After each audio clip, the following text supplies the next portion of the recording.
जैन प्रेरक कहानियां जो सिखाती हैं जीने की कला। आज की कहानी है श्रद्धालु की मत लीजिए परीक्षा। राजा श्रेणिक की भगवान श्री महावीर, जैन धर्म और साधु संतों के प्रति अगाध श्रद्धा थी। उनका हृदय प्रभु श्रद्धा से लबालब रहता था। इतनी श्रद्धा कि देवलोक तक में ये चर्चा का विषय बनी हुई थी। एक देव को इंद्र के मुंह से ये बात सुन ईर्ष्या हो गई। उसने श्रेणिक की परीक्षा लेने की सोची। राजा श्रेणिक भगवान श्री के वचनामृत श्रवण कर राजमहल की ओर लौट रहे थे कि रास्ते में उन्होंने देखा कि एक मुनि नदी के पास खड़े होकर पेड़ के फलों को तोड़ तोड़कर झोली में डाल रहे हैं। ये देख श्रेणिक को आश्चर्य हुआ कि ये तो मुनिचर्या के विपरीत आचरण है।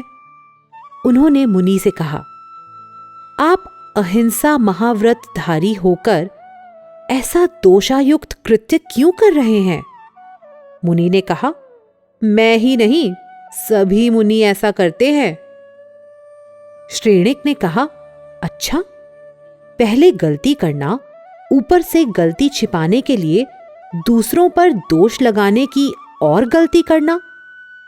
महावीर के मुनि निर्दोष आचरण करते हैं। तुम भी अपना आचरण सुधारो और व्रतों में दृढ़ बनो। राजा श्रेणिक आगे बढ़े तो देखा एक साध्वी गर्भवती हैं और 2 बालक आसपास खेल रहे हैं। ये देख श्रेणिक फिर चौंके।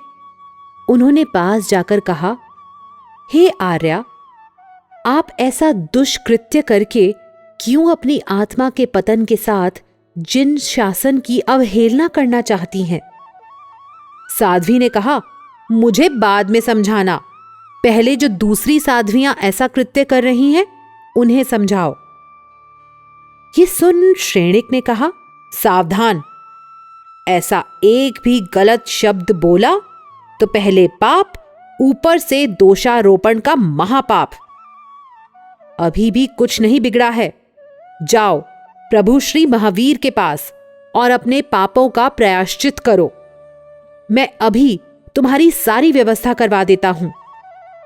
ये सुन परीक्षा लेने आए देवता को भी लगा।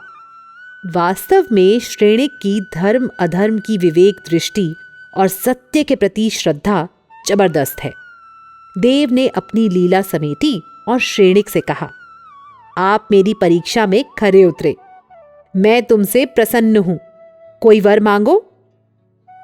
श्रेणिक ने कहा, केवल एक निवेदन है कि ऐसी परीक्षा और किसी की मत लेना, अन्यथा अकारण जिन शासन की अवहेलना हो जाएगी।